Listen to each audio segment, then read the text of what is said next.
mom was always like, you should go to therapy. And I'm like, shut up.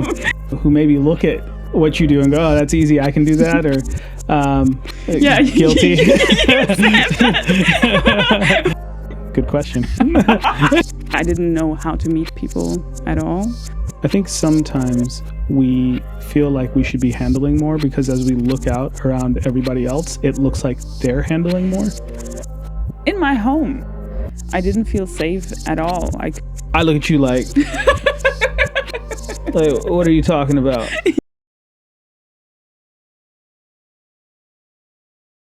Hey everybody, welcome to Melding Minds. I am your host, Clarence Abercrombie, and today I am joined by Susanne Scherer. She is a YouTube influencer and someone I met while out salsa dancing, who ultimately encouraged me to start this podcast. So she's kind of the start of this. So for those people who don't know you, how would you describe yourself? Oh God, as a person? Well, okay, as a person, but like, would you say that you're a intellectual? Would you say that you're a creative? Would you say that you're an artistic person?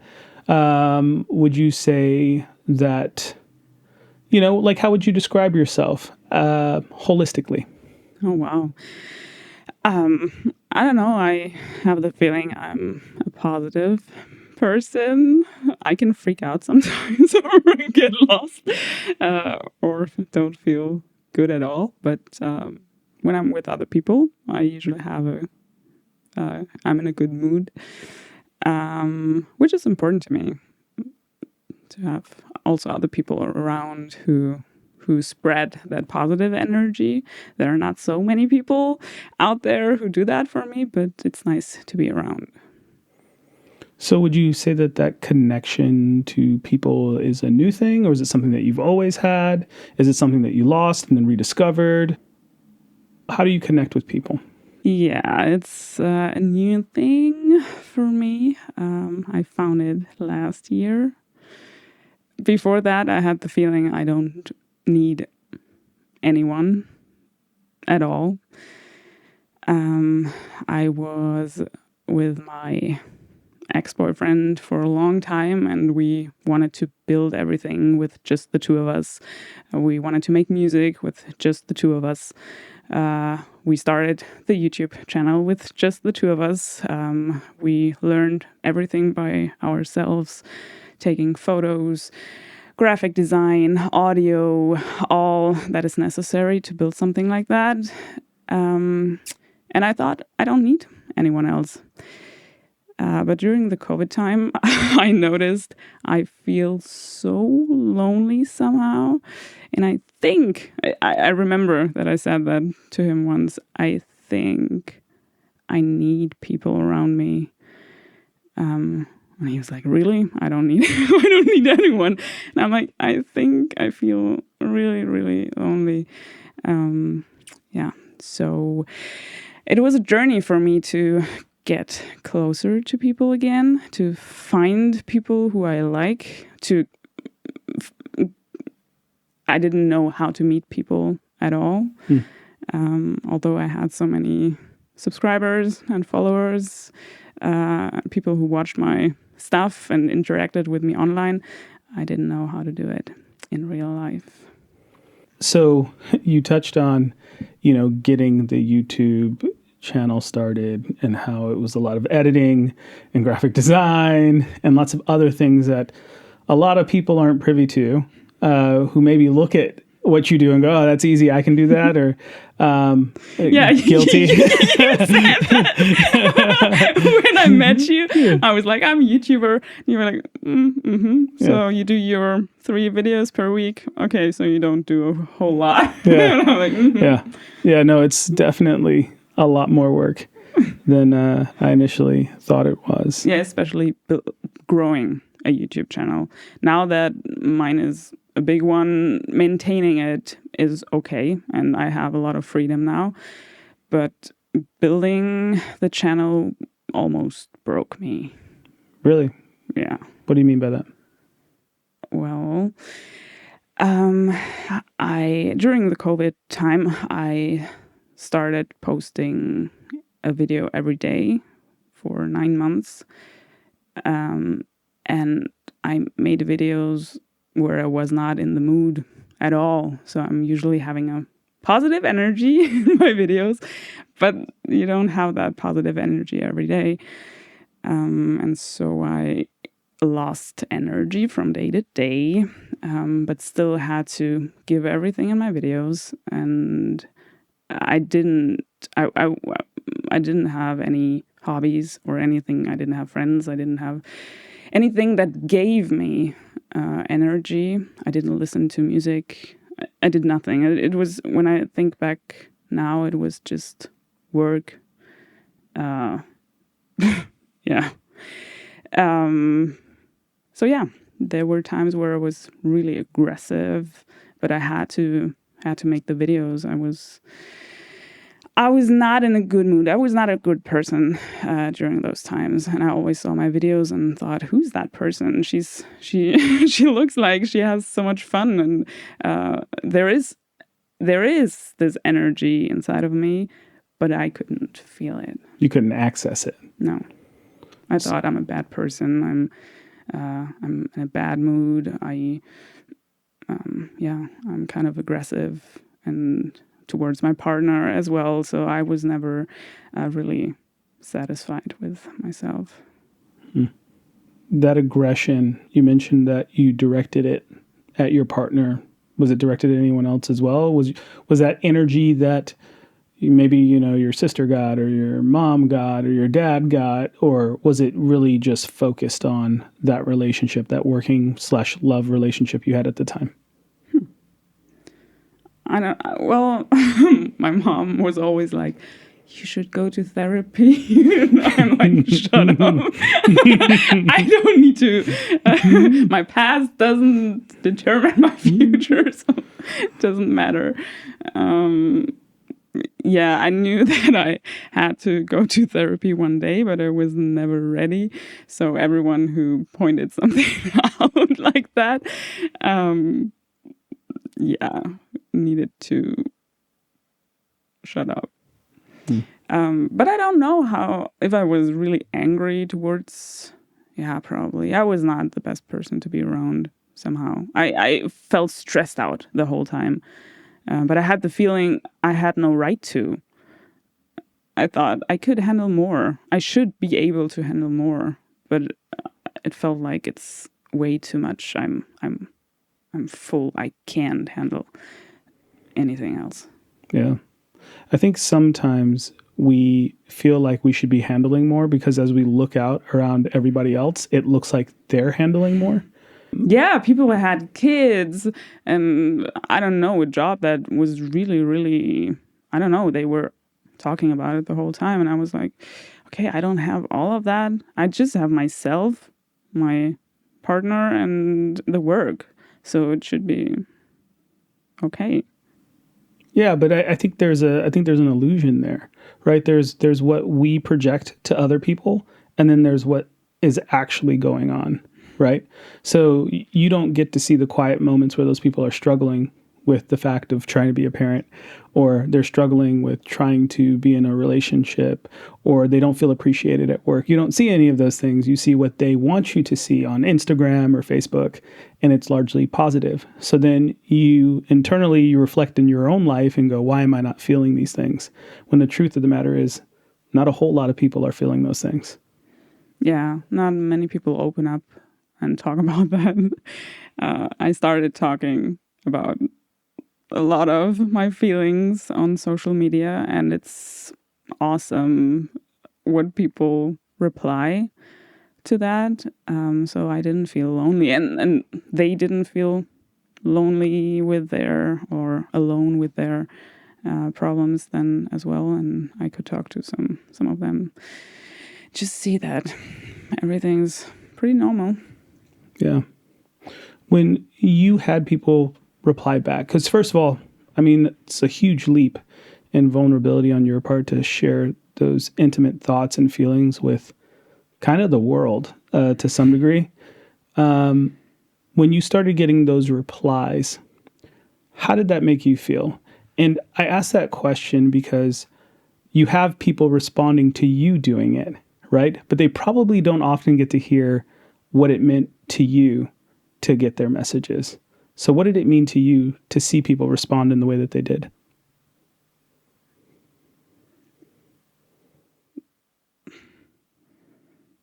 Well, it depends on how they. I think I read all of the messages they sent me when I started talking about going to therapy and all of that. Some people couldn't understand it at all. They were like, "You're pretty, you're healthy, you're successful. Why do you need anything? You can't be, or you can't feel that bad." But most of the people were opening up, telling their stories, and it was a lot to read. I was like, "Oh my God, they have much worse stories than I have." But it was great. With some, I talked a little bit. Some sent me their phone numbers to get in touch with them. It's great to be able to see how helpful people are. When people are sending those messages to you, I almost liken it to people reaching out. Like, I don't have many comments on my videos, but the ones I do, I try and put some time into responding because I look at them as almost, I don't want to call it a cry for help, but someone extending their arm out to me and just kind of seeing if I'm going to reach back to them. And, right now I don't have anywhere near as many subscribers as you. So it's easier for me to do that, right? So like for you, you probably at this point, you have to pick and choose where you do that. But for me, I try and reach out because I look at it and I go, this may be the only time this person gets to talk about this thing.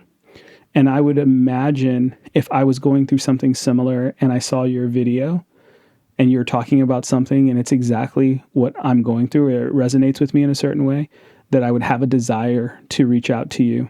One, to also kind of be like, it's okay. Like, I also feel this way. But I think also for myself to reach out, to try and connect to somebody who was going through something similar. It's a magical thing, YouTube, I think, when it comes to that. Yeah, absolutely. And Instagram as well. You can send voice messages immediately. There was one girl, she told me about her story, and she had so many tips for me, how to breathe, some breathing techniques when you have some kind of flashback and get sent into a past experience, and you want to get out of it. And she had so many things that she knew already, and then I called her as well, and we met. Actually, she lived 1 hour from my place.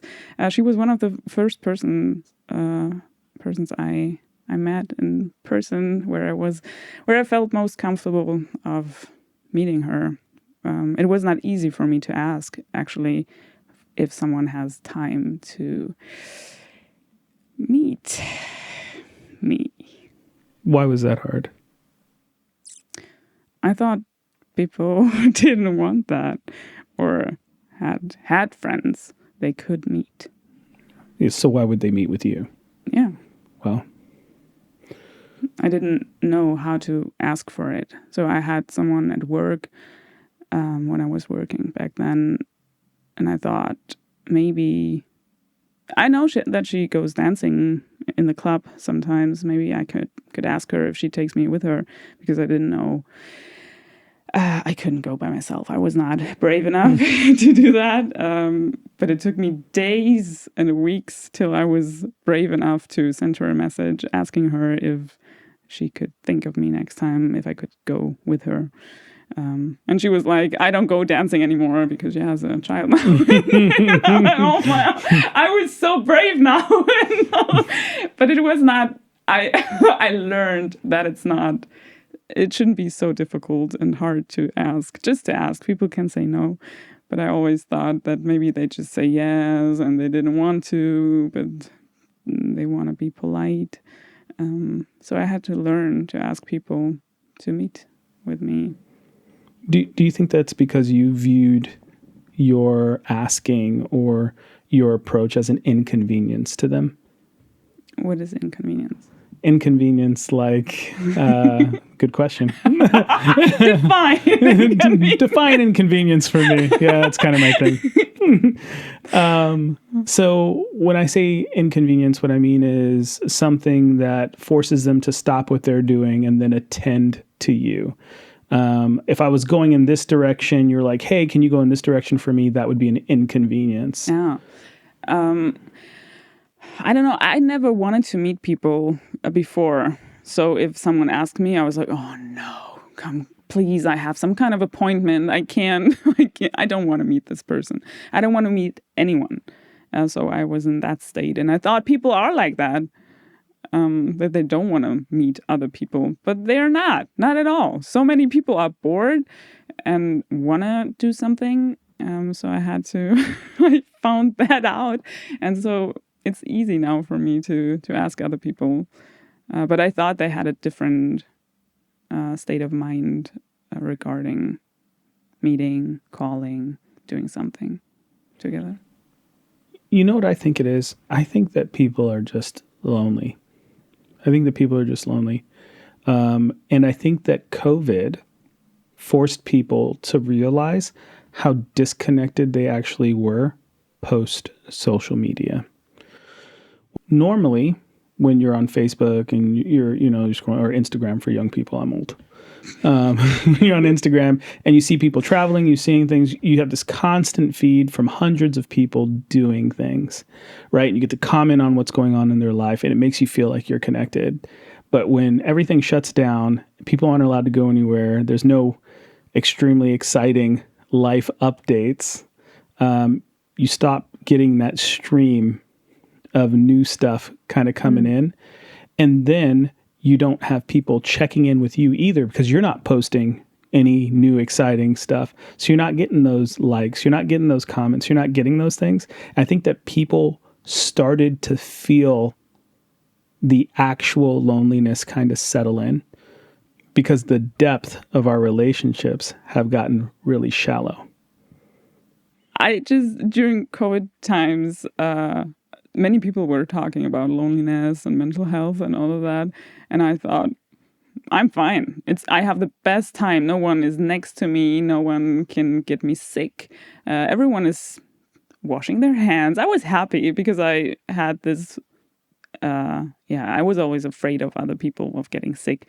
That's how I started with online math lessons because I didn't want to meet the other people in the private lessons. I didn't want to have their bacteria spread around me. That was during that time. So I isolated myself and everyone was talking about being lonely and all of that. And I'm like, no, I'm not lonely. I'm feeling good. But the longer COVID lasted and the more Netflix shows I've watched, and there were not many that I could watch anymore. I watched so many by myself. And then I started feeling lonely myself. I had the feeling the characters of the shows were my friends. Those stories from those shows were my gossip. I talked about with myself, or what? Yeah, it was everything that was going on in my life were just Netflix shows. And then I thought, okay, this can't be my life. This shouldn't be my life. I feel completely useless. I don't do anything. I mean, I started my YouTube channel. I helped a lot of people, but it didn't feel like that when people wrote comments. I couldn't feel them. I didn't have the feeling that I was really helping them. I don't know. So I felt useless and thought this life is not worth living. Wow. When you say this life isn't worth living, are you referring to thoughts of like harming yourself in the past? Not well, I was just numb. I was dead.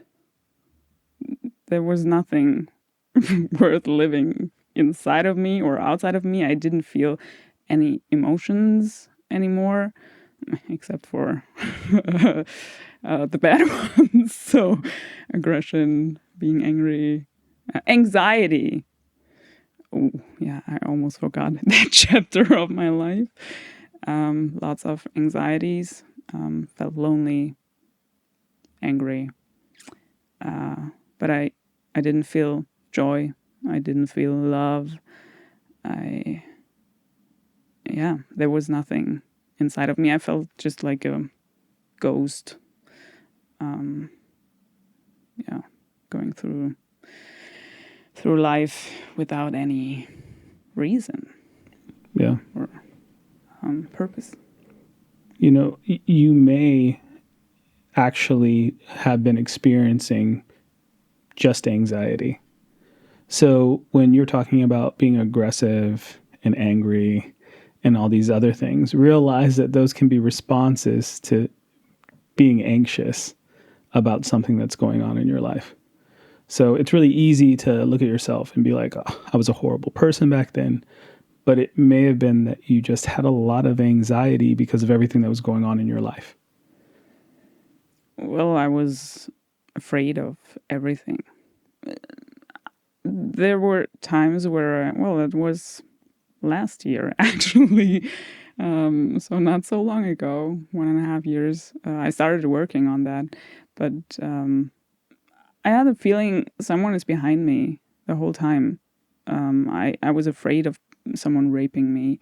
I couldn't take a shower when it was dark outside and when I was alone at home because I thought someone is going to rape me. In my home, I didn't feel safe at all. I couldn't sleep when I was alone at home. I thought someone will break in, and I was thinking, okay, can I jump out of the window? Will I survive that? Or where can I hide? What can I do? All those thoughts. I always thought something happens to me everywhere. Also, when I was in a hotel having breakfast, I couldn't go to the bathroom without having the feeling maybe I'm going to die. Maybe I'm not coming back. So I felt, I always thought something's going to happen. This is the second time you have mentioned a fear of people in general. Mm. Where do you think that comes from?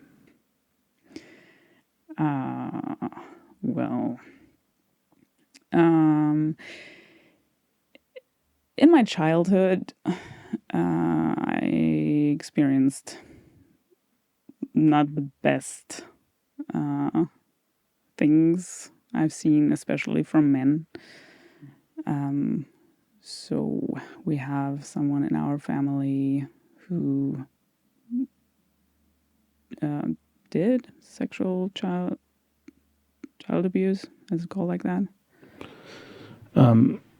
Are you, I just want to make sure I'm understanding. Are you saying that you had someone in your family who like sexually abused children? Oh, yeah. Wow. Yeah. So not me personally, as far as I know, but people close to me. And I learned pretty young that that person does that or did that, and that I have to take care of him, that I should be careful not to be alone with him, just to watch out. And from your own family? From my own family, yeah. I think my mom told me that when I was 4. Wow.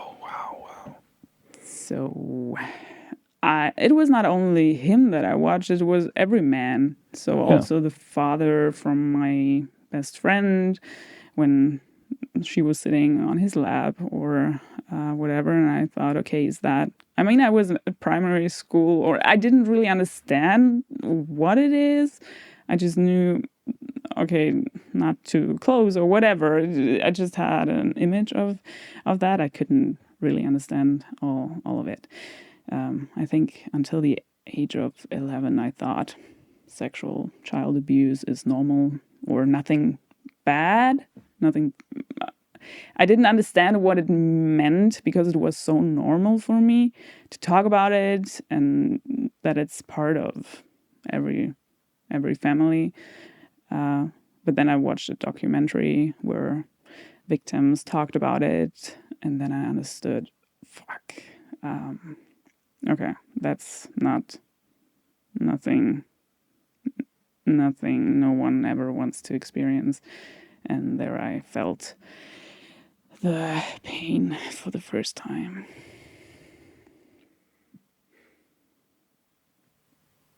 I'm sorry that you had to go through that. I mean, if someone close in your family, right, made a space that felt so unsafe to members of your family, how can you be around people who aren't even family, right? Like, what reason do you have to trust them? I cannot imagine how difficult, probably it is even now, to trust people. I never thought that I had a trust issue. I trusted people pretty fast.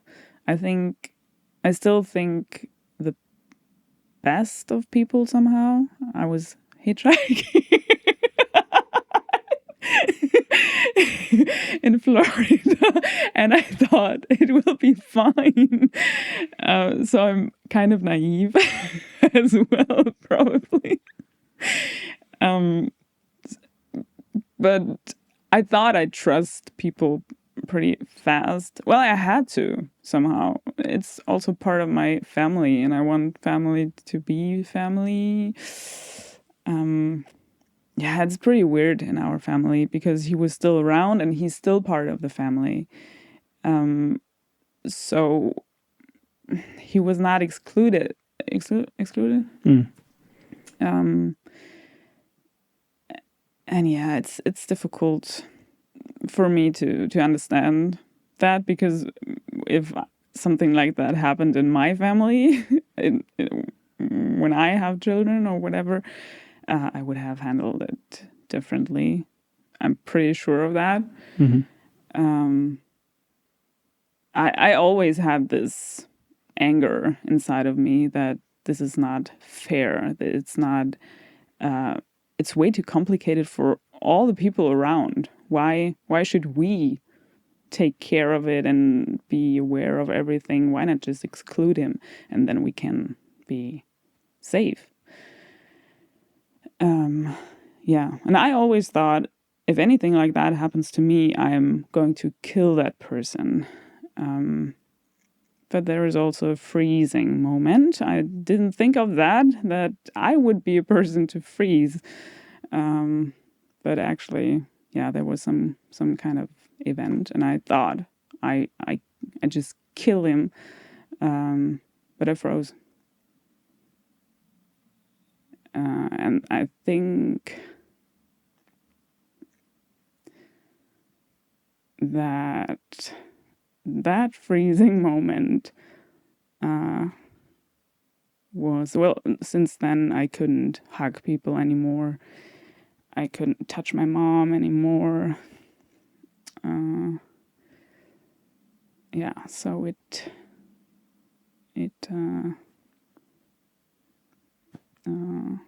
what is it?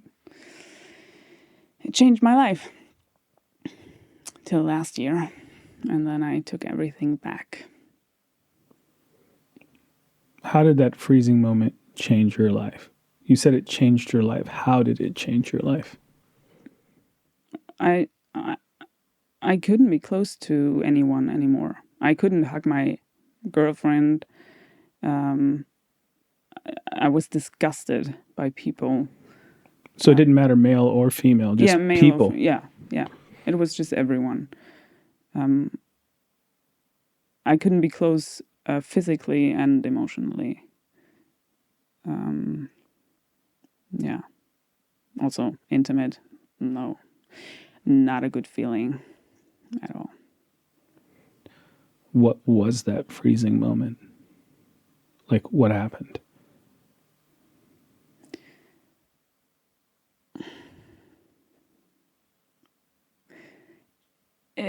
When I talked about it with my sister, I always had the feeling, or we were talking like, yeah, nothing happened.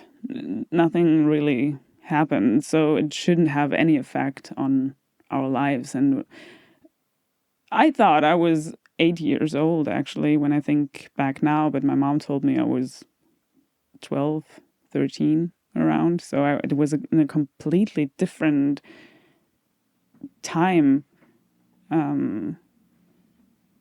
And I thought I would do I would say something, but it was so confusing because I was not sure if this is a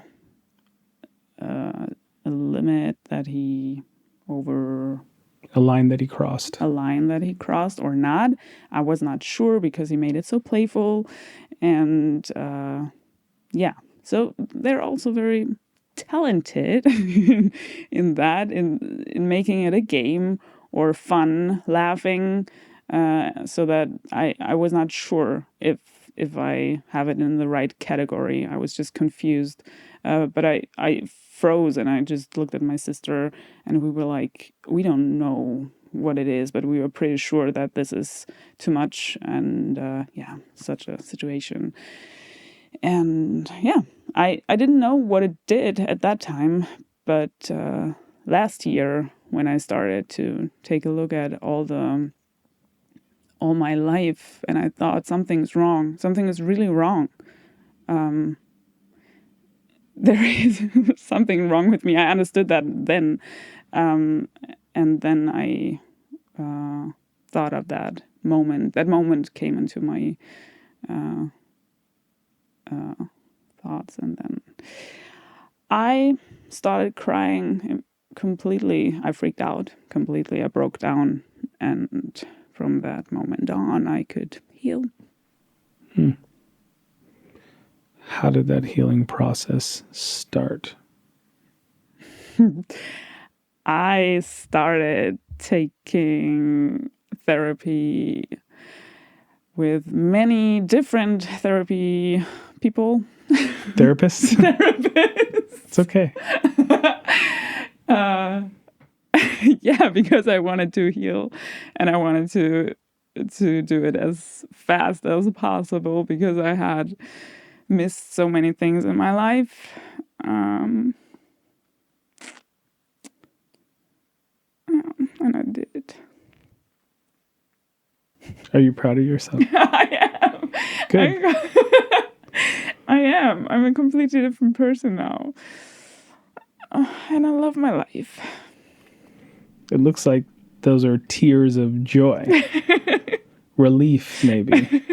Yeah, it was a tough time. Well, my whole life was a tough time because I didn't see it. I didn't understand it. I thought that is normal. I I thought this is how it is. I mean, once someone asked me, what do you like more, chocolate or sex? And I was like, chocolate, of course. Who chooses sex? And I'm like, I don't like it at all. Of course, I couldn't. Intimacy was a huge problem for me. I didn't feel anything.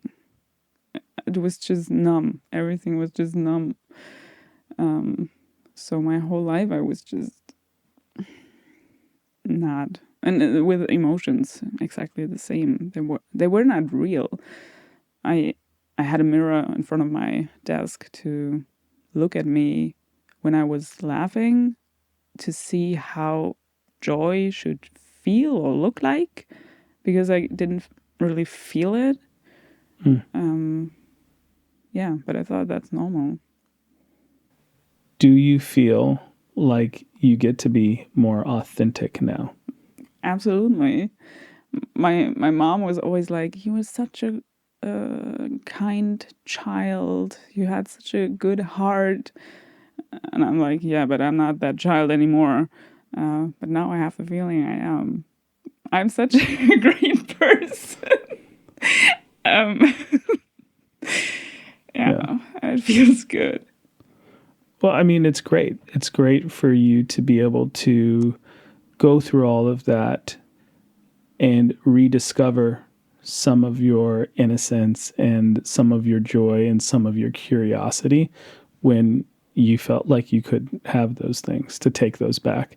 I'm sure it feels empowering, right? Yeah, I'm sure it feels liberating as well. absolutely. And I see how people react to me, and they love to be around me. And it is not exhausting for me anymore. It was always so exhausting to be around people. But I had one hypnosis therapy session last year, and there we were talking about that one event. And after that session, or during that session already, I felt the energy inside of my body flowing from 0 to 100 or 180. I don't know. It was like I was sitting there and I'm like, I feel I'm alive. There is energy inside of me, and I went dancing that night, and I loved being around people. I asked people if they want to dance with me. I wanted them to touch me. It was awesome. Let's talk about dancing, because it seems to be a huge part of this transformation for you. A transformation that started before I met you, to be fair, but we did meet dancing. So talk to me about dancing, your connection with it, what it gives you.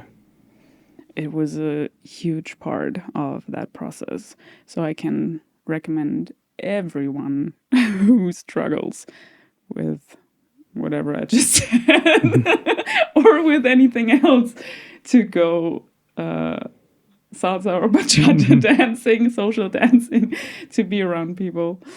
So the first time I went dancing was in January, and I was there. I could dance the basics because I danced 10 years ago already a little bit, but I was there and I danced with several people. Some of them knew me from my channel or the music I made, and they danced with me and they were so close.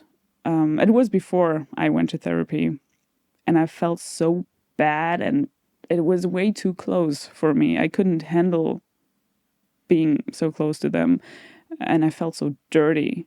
So as soon as I came home, I took a shower to get clean again. And I thought I would never go again because I couldn't handle that. So that was my start last year. But then I had the therapy sessions and I thought, okay, I'd try it again. And I went, and it was awesome. I wanted people to touch me because I felt that I'm alive. I needed someone. I didn't feel seen at all. I thought I was not there. So it was great for me to see from other people that I exist. And it helped me a lot to learn to talk to people. During dancing, you don't have to talk at all if you don't want to, but you can if you get a little more comfortable over the time. And now I also include other people if I see that they don't feel comfortable yet. So it's an amazing community where you can grow into if you want to, but you don't have to. So you can just come and dance. You can't talk a lot because the music is so loud and all of that. But you can a little and get comfortable with that. And during dancing, the dance itself is a talk somehow. Yeah, no, I definitely agree with that. I feel like you can feel somebody's vibe, somebody's energy when you're dancing with them. I think that you can even tell how well the two people mesh together from how well they dance together. Yeah. If I can't dance with someone, I don't want to talk to him at all. So.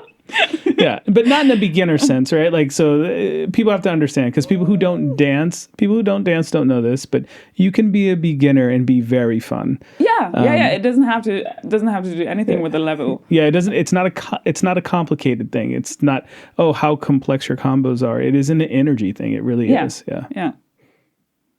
Yeah. There are good dancers that I don't like dancing with at all. Where there is no good energy and you just do your dance and then probably never talk to that person. But we had a great energy. We did. Speaking of energy, what about bad energy? So I don't want people to think that this is all sunshine and rainbows, because it's not always. Sometimes you get a guy who's a little too handsy, or sometimes you get a partner who really doesn't care about you existing, right? And is really just trying to show themselves off. Mm-hmm. How would you tell people who are new to the scene, they come in, how to navigate things like that? I don't know. I'm not the best person to ask, probably. Someone was once screaming at me on the dance floor, and I was so shocked that I stopped immediately. I was already in the process of I'm worth living, so don't talk to me like that. Do you want to do something? What's going on? Your microphone is dropped to your neck. I know. But I didn't want to ruin the vibe.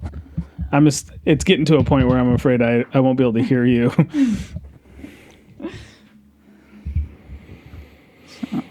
Okay. Well, now I don't know how I'm going to handle that answer. Do you remember? You want to do it? I want you to finish the answer first. Yeah, I know, but I should have just waited until you stopped. It's my fault, really. It really is. No, it's true. It's true. I'm a bad interviewer. Bad. No, you're great.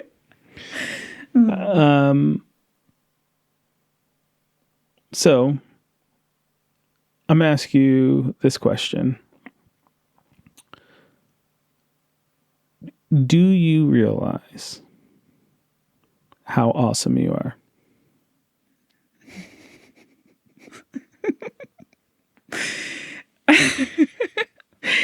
I tried. I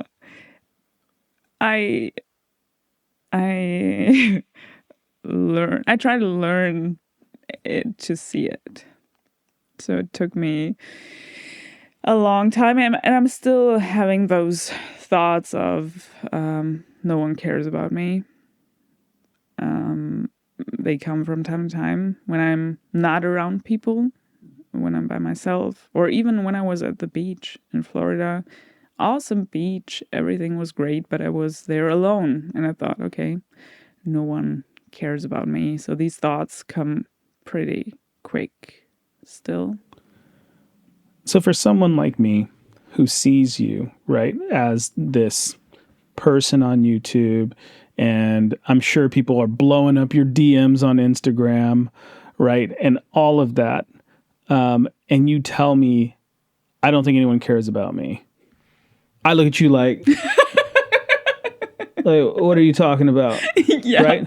Like, can you explain to people like me who are like, I don't get it, how you get to that? How do you get to that?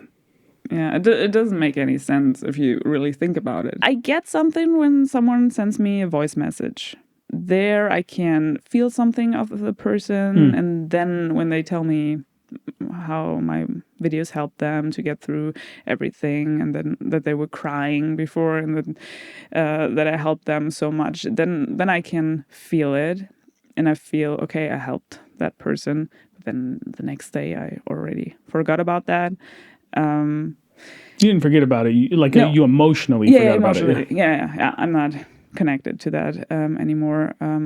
So I don't know. It's been so many years where my thoughts were like, no one cares. I mean, I have a mom that loves me, a sister that loves me. We have a great connection.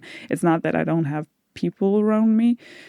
But somehow, I don't know, those thoughts are so strong and they're so real. Those feelings attached to them, it's crazy. And it goes so fast that I have to stop myself to go into these thoughts and change something.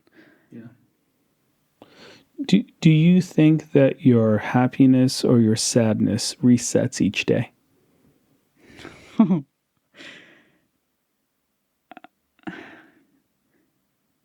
Yeah. I forget my emotions pretty fast. When I start in the evening, when I go to bed and I'm completely upset. In the morning, I wake up, I'm completely neutral, and I forgot what was going on last night. So I don't know if that's normal. But I just remembered that when I went to therapy last year, when I started, the therapist asked me what was my goal. And in the first session, I said, I just want to wake up in the morning and want to say that I feel good. Yeah, I just want to wake up and feel good. That it was all what I wanted. I have that now.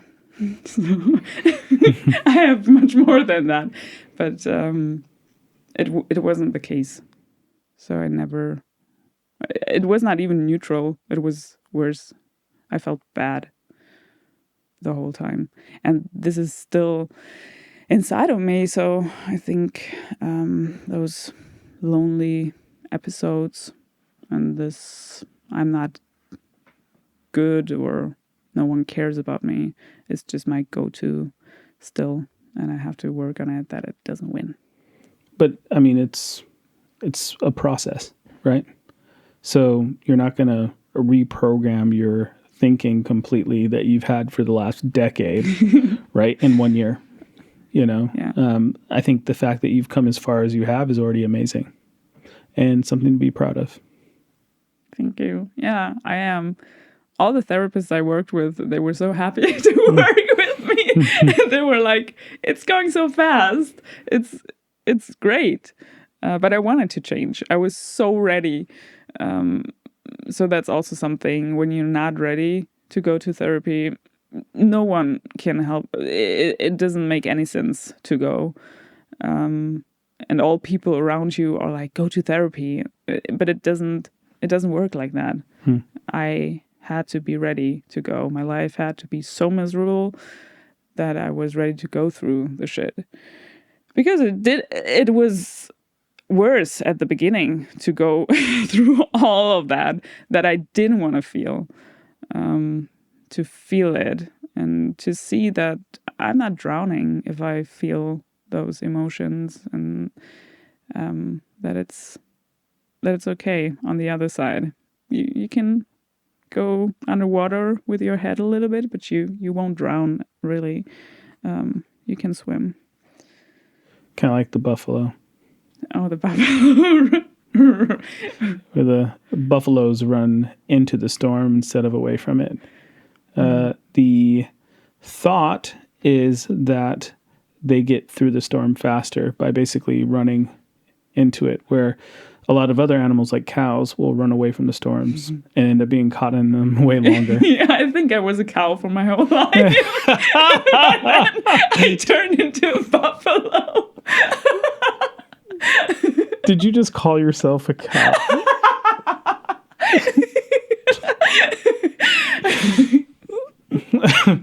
Okay.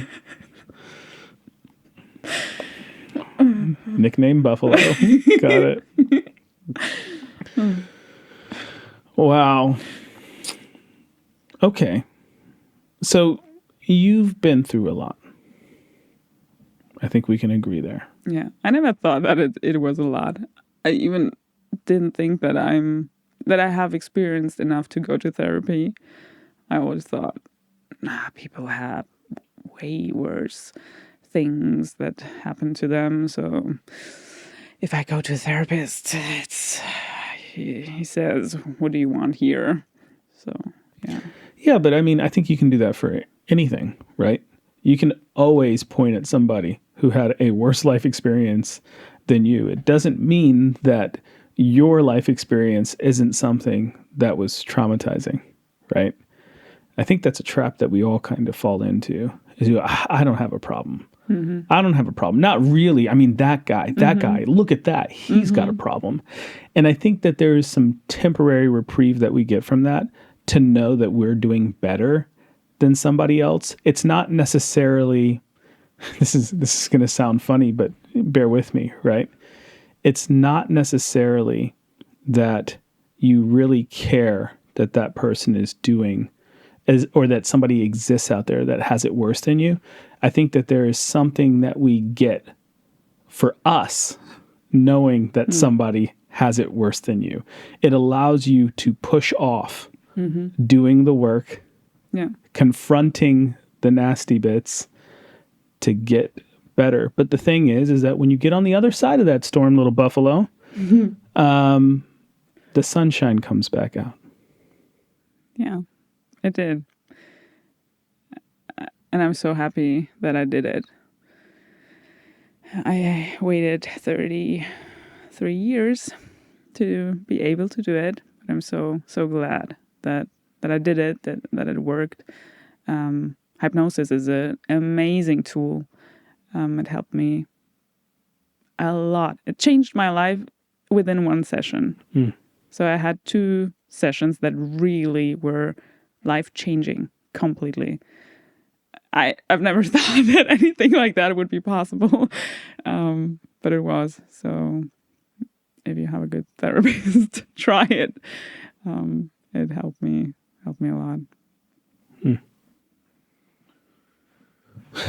So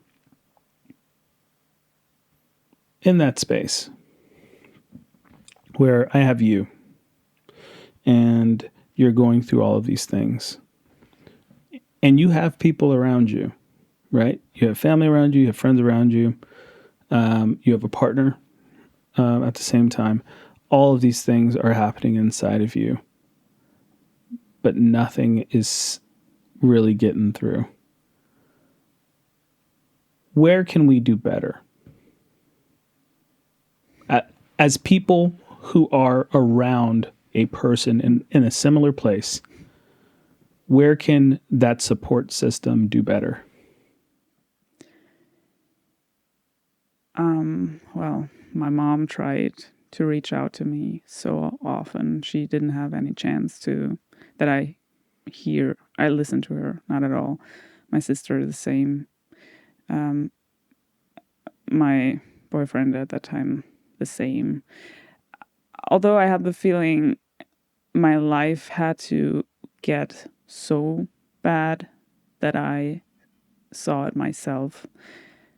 He always supported me and said, "Yeah, you will go through it. I'm here. I don't run away." And I'm like, "Yeah, okay, then." Then everything's fine for me. Then I don't have to change if it's okay for you. There's nothing I have to do, so I can't be that bad. So I think I don't know, of course, if I would have been ready to go through all of that, but I think if he said it earlier that he would leave me, I think I would have done something, because it was at that time around we were talking on New Year's Eve what should change for the next year, and we were both like, this can't go on like this. This is nothing we want to live in. And so I realized, okay, I have to do something. So if he would have done that earlier, maybe it would have helped me. Although it sounds cruel. Yeah. I think if your partner tells you that he's there for you and that he supports you and everything,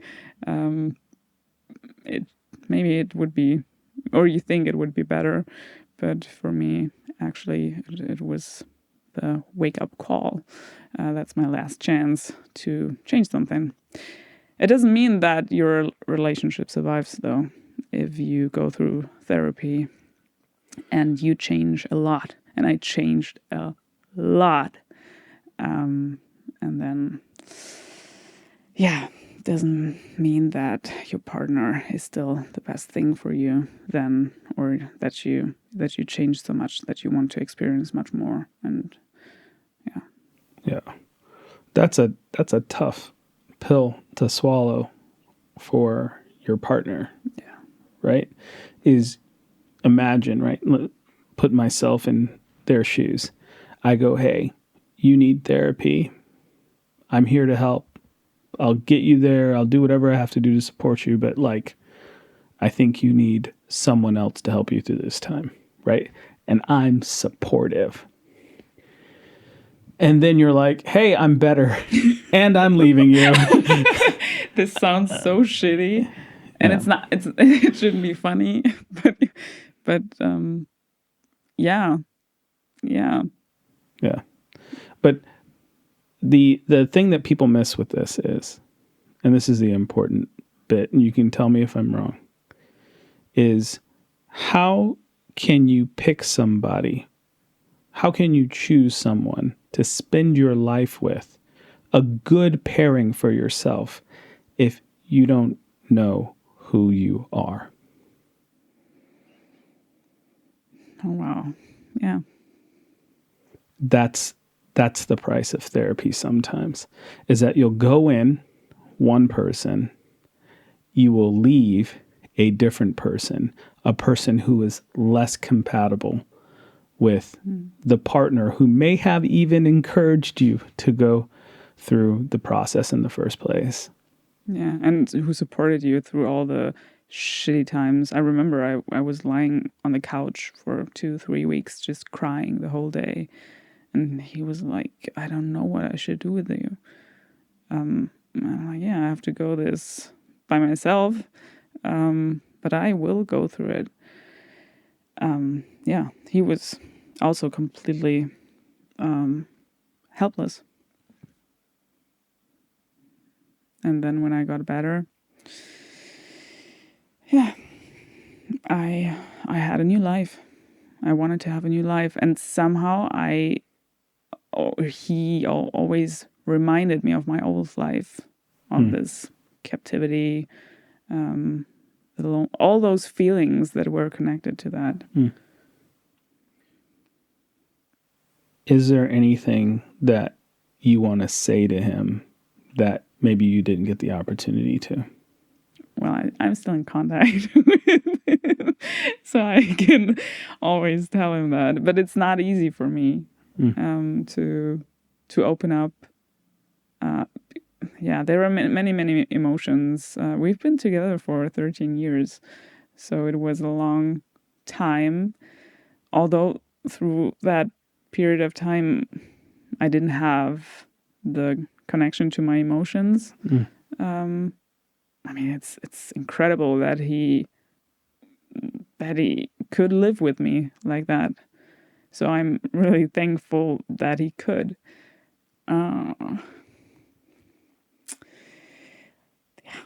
Because I needed someone who could handle that. Yeah. And it was not easy. Yeah.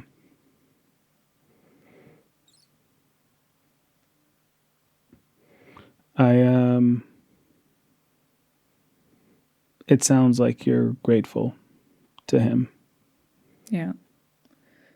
Yeah, I needed a partner who would go through me.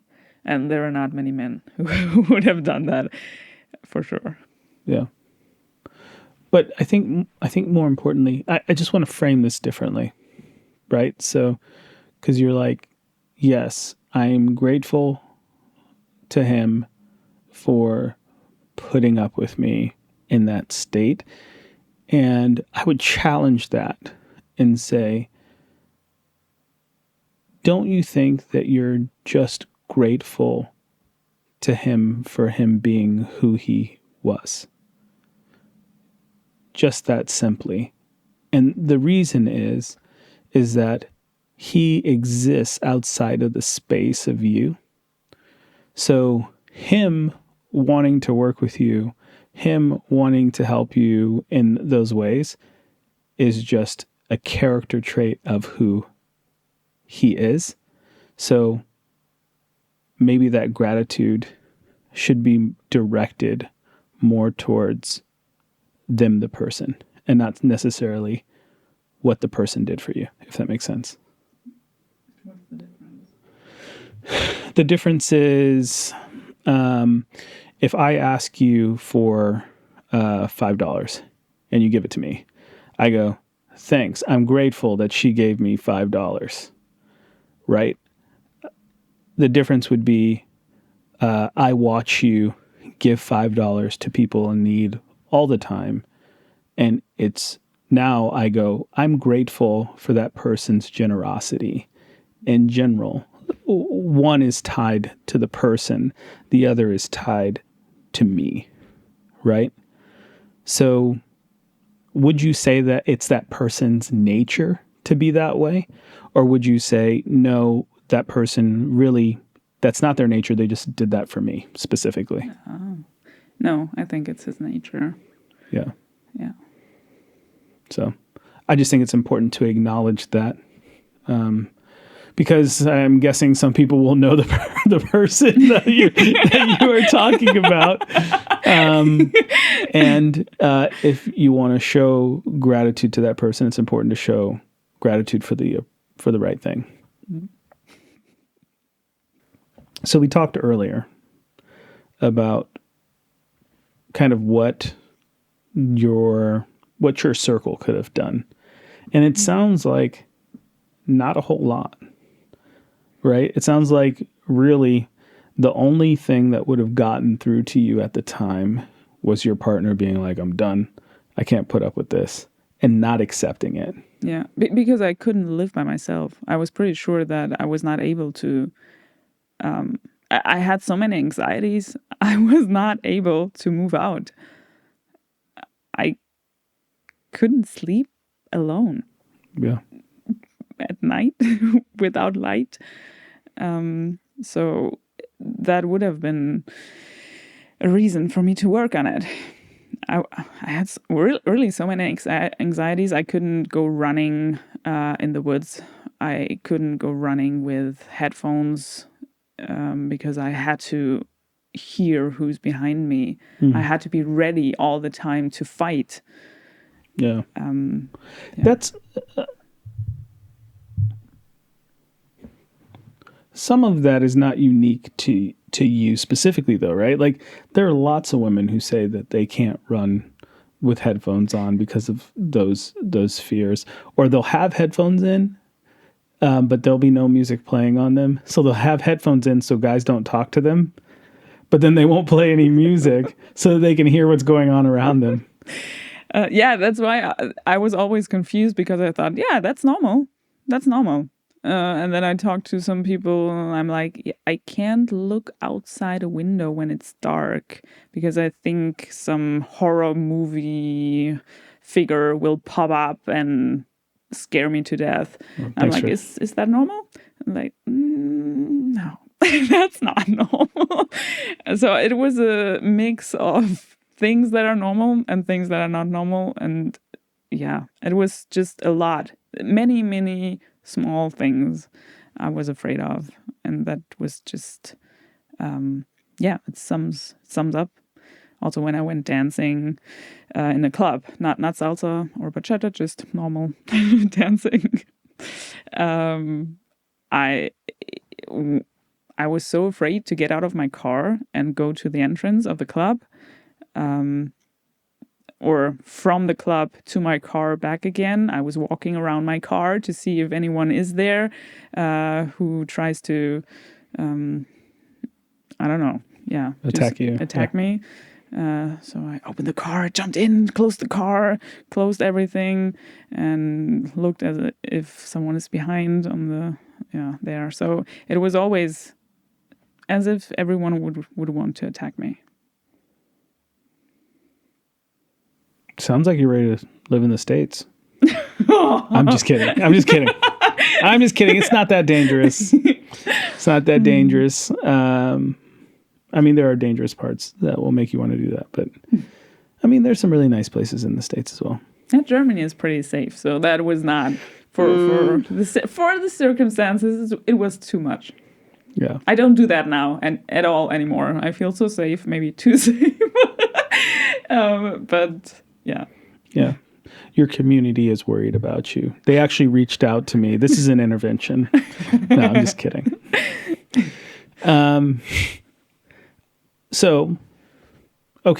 So it sounds like no one in your circle could have helped you outside of that one circumstance. We talked about that. What is it, maybe externally? What do we got wrong about this? Your situation, everything that you've been through, right? As a larger community, whether that's, local area, national, global, whatever. What do we not understand? What are we messing up? Well, we don't really talk to other people. I started that now that I know what I've gone through. And I sometimes, when I see someone sitting in a park, I think maybe they're lonely as well. And then I just go to them and ask how they're doing, what they're doing here, and have a chat. And if they want to talk longer, I stay with them. I was walking around the park with an older lady for 1 hour and just spent some time with her, and it was amazing. So I think we should just talk more in person to random people. It's fun. It's amazing. So if you're bored, just go outside. Because many people ask me then, how can I get to know people? Because I'm so scared to get to know anyone, to speak to people. I don't know what I should do. I can't go into a club or a bar. Is it called a bar? Yeah. And sit there and talk to people. But it's so easy to talk to old people first, I think. Maybe not for everyone, but I think they're easy to start because they have time. They're usually just sitting there doing nothing. And you can just sit next to them and start talking. And if you don't like it, you can say that you have to go. So, just talk to the people around you more. And then you get used to it. And then it's nothing weird anymore. And they ask questions as well. So it's not only for them, it's for you as well. That you have the feeling you belong to something.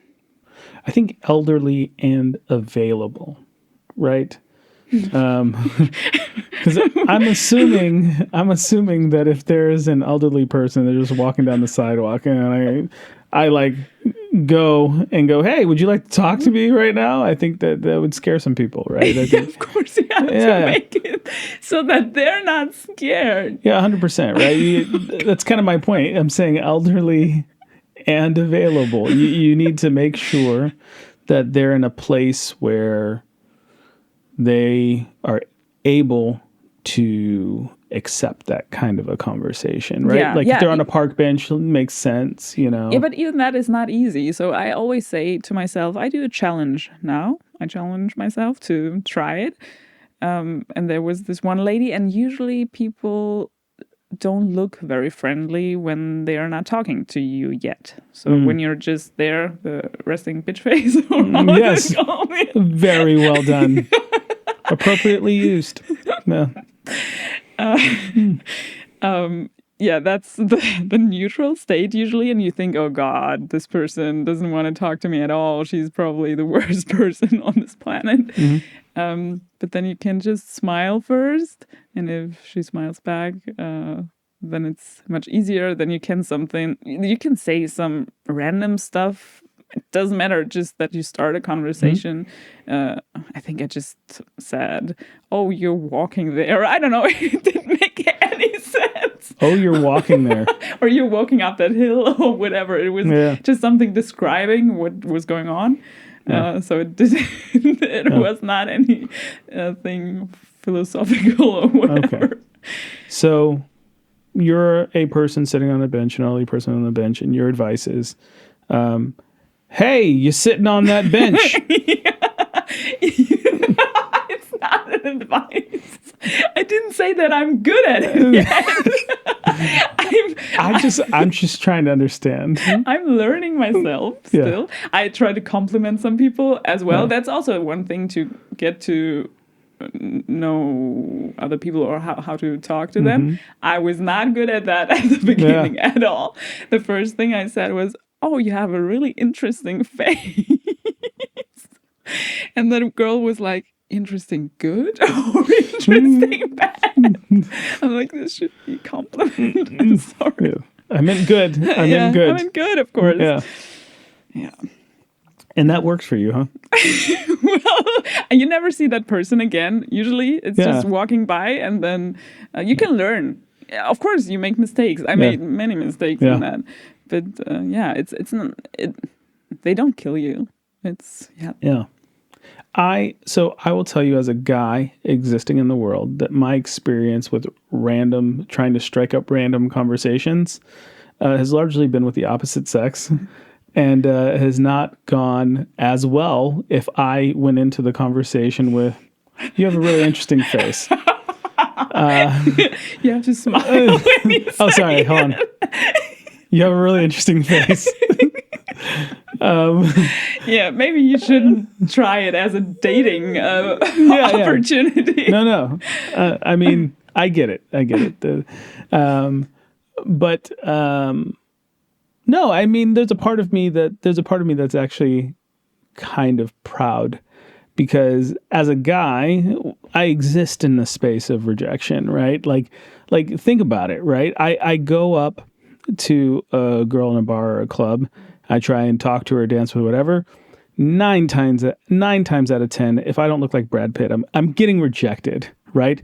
Unless I have a really funny line or I say something unique. I have to kind of entertain her first. Oh yeah, that 100%. Just in America, or I don't think that this is just an American thing, but definitely in America. But I would argue that it's in other places as well. I would say my time in the UK was very similar. So it could be a Western kind of thing, a Western world kind of thing. But just as a guy in general, I think that we tend to exist in the realm of rejection. So we kind of get comfortable with it. So hearing a woman who is going out there and then trying to strike up conversations, to me, is like, all right, let's go, to see like how you're going to approach it. But some of the things you're coming up with, I don't know. Maybe I'll try it. Maybe I'll give it a try. I'll go, hey, you got an interesting face, and just just see where it takes me, right? Just see where it takes me. No, don't try that. Next time in a bar, I'm just gonna go up. You have an interesting face. That's gonna be my go-to. Tell me how.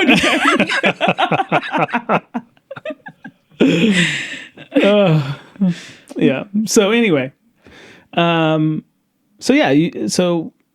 you think that we don't talk to people enough? I would definitely agree with that. It is a reoccurring theme.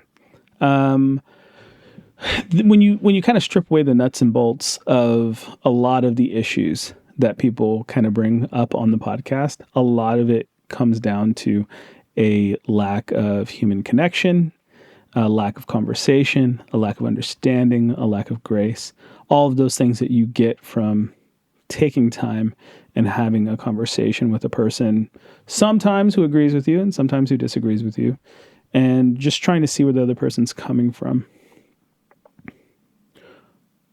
And it sounds like you're saying that the area that we go wrong on this is that we just don't do it. We just don't put ourselves out there. We don't take the risk. We don't challenge ourselves to go out and have that conversation. Would you agree with that? Yeah, absolutely. People don't know anymore how to do it. And it's not the same if you do it online. So if you send someone a text, it's nothing. What does it give you? You don't even know what he felt or if he felt anything. But you can, if you talk to someone like that, you feel the energy, you see the face. If it's real or not, of course you can fake that as well. But usually you have much more to it, much more substance than over the internet. So it's really important, and it gives me a lot. I've never. If you knew me all those years before, you would. I never thought that I would say that people give me so much energy back, and that it's so important for me to talk to them. But of course, the right topics. So I'm not interested in sports, cars, whatever, politics. I want to talk to them about feelings, things that happened in their life, what matters to them. So the real shit. Yeah. The beautiful thing about elderly people is they've experienced a lot of life.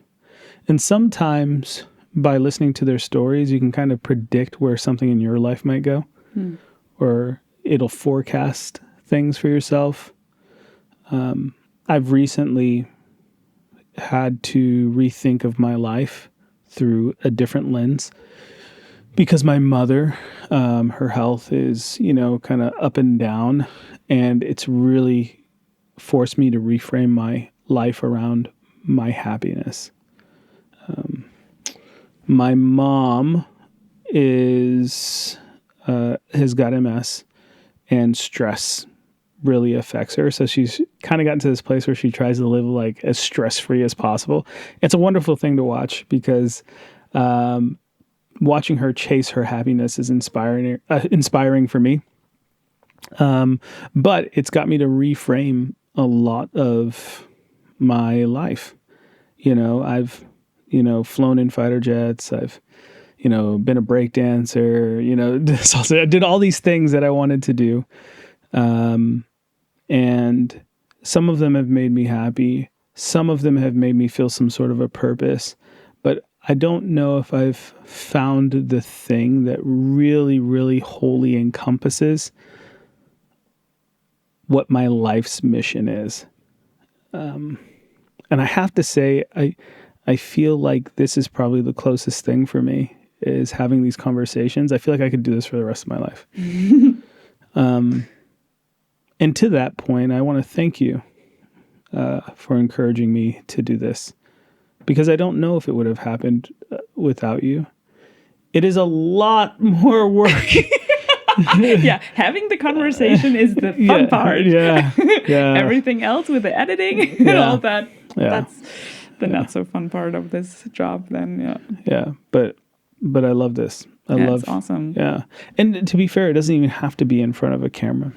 I just like it being in front of a camera because I think that other people can take things from it, right? So I'll ask those questions, those difficult questions, the ones that kind of get into maybe the sensitive parts of ourselves. I ask those questions because there are people out there who can't have those conversations, who aren't in a place where they can be vulnerable enough to have those conversations with somebody. And hearing your story allows them to not feel alone. And I think it's super important and really largely the mission of this channel. So it's awesome.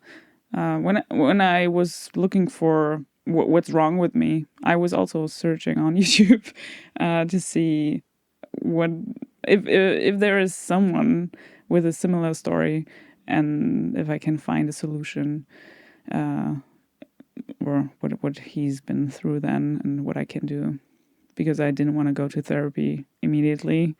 I was not brave enough to do even that.